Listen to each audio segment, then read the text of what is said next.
The main objective of studying literature in high school is to acquire moral values, universal human values. We also call them morals. Basically, the books have some lessons and we learn. We teach ourselves from the actions of other people by reading this book. All right. In 2019, the KCSE question from Blossoms of the Savannah was, irresponsible decisions can lead to serious consequences. And so we saw characters like Olekailo, Olarinkoi, Mama Milanoi, and Oloisudori, who actually made decisions that we considered irresponsible because they were warned and they knew about the consequences, but still carried through with the decisions, and then they suffered adverse consequences. You can say that that is a lesson to all of us, black, white, rich, poor, American, Asian, African, that anytime you make a decision that is irresponsible, more often than not, you're going to face some serious consequences. And so today we are going to look at other morals we can expect from Blossoms of the Savannah. And don't be surprised to find these in KCSE as a question tested. So we begin. 1, determination leads to victory. And obviously the first person that comes to mind is Rezian, but other people like Nabaru and Taiyo and Minike and Koitoi also succeed because of their resoluteness. Selfless individuals succeed. Someone who is selfless is more likely to succeed compared to one who is selfish. Bad deeds go unrewarded.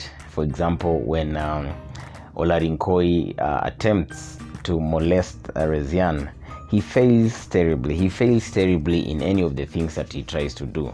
The first bad deed he does is to, of course, his conniving nature and tricking Rezian into thinking that he's a nice person, trusting him. Then he later cheats and abducts her, takes her to Nkito and tries to rape her.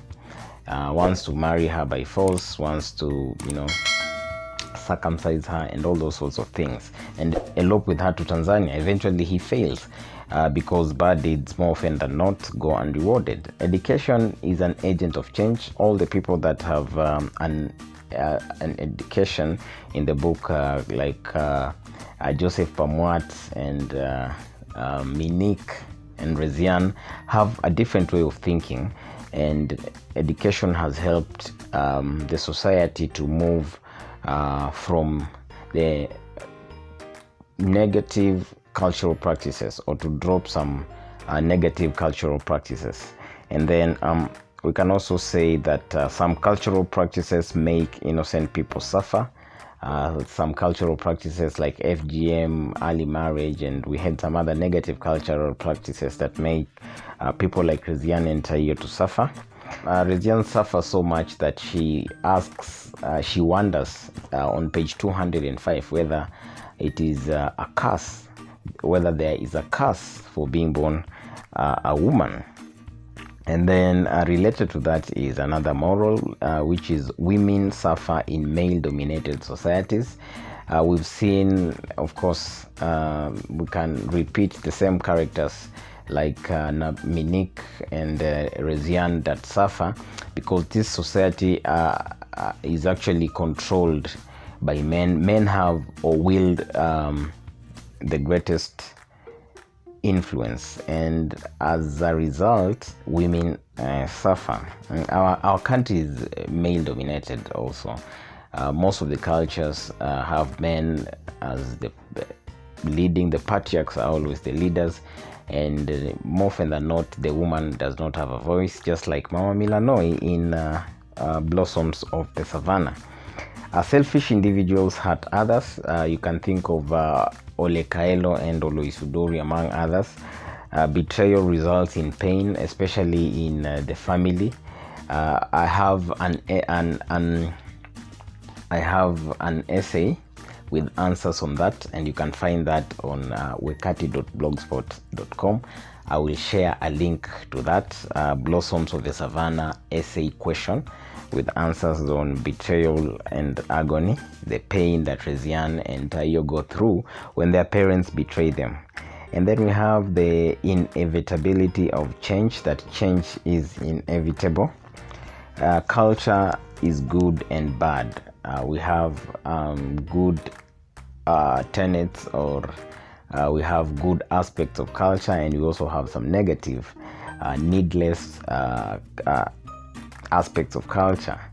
Also, it's important to have goals, ambitions, or aspirations. Just like Reziane, you can see what she says on page 196. Page 196. They also wanted to show him that they were young modern women who had their own pride, self-respect, and self-esteem. They wanted him to know that they were not rudderless objects drifting in the sea without direction.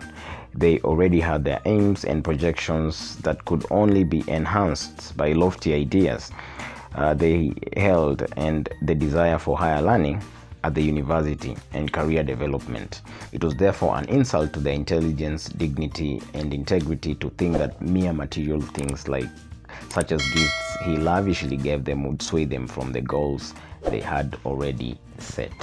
And eventually Reziane achieves her goals because of already having set them, so she is focused on achieving them, and eventually she does.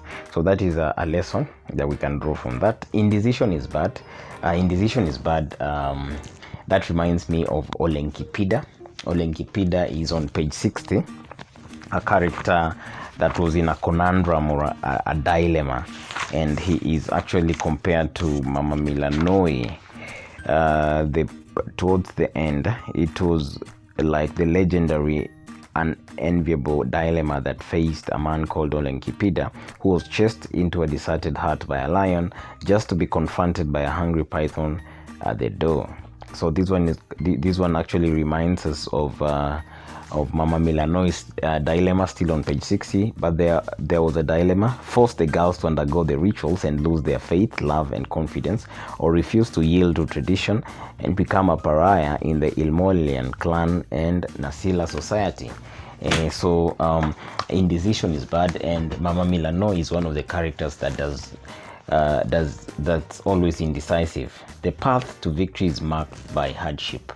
We go through a lot of hardship before we can achieve anything, any tangible or meaningful victory or success.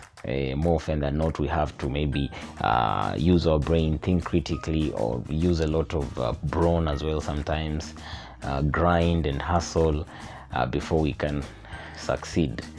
If you like this content, please consider subscribing to my YouTube channel. If you have any questions or comments, you can leave them in the comment section, and then you can check out my blog, wekati.blogspot.com, and darasabora.blogspot.com as well. See you in the next video.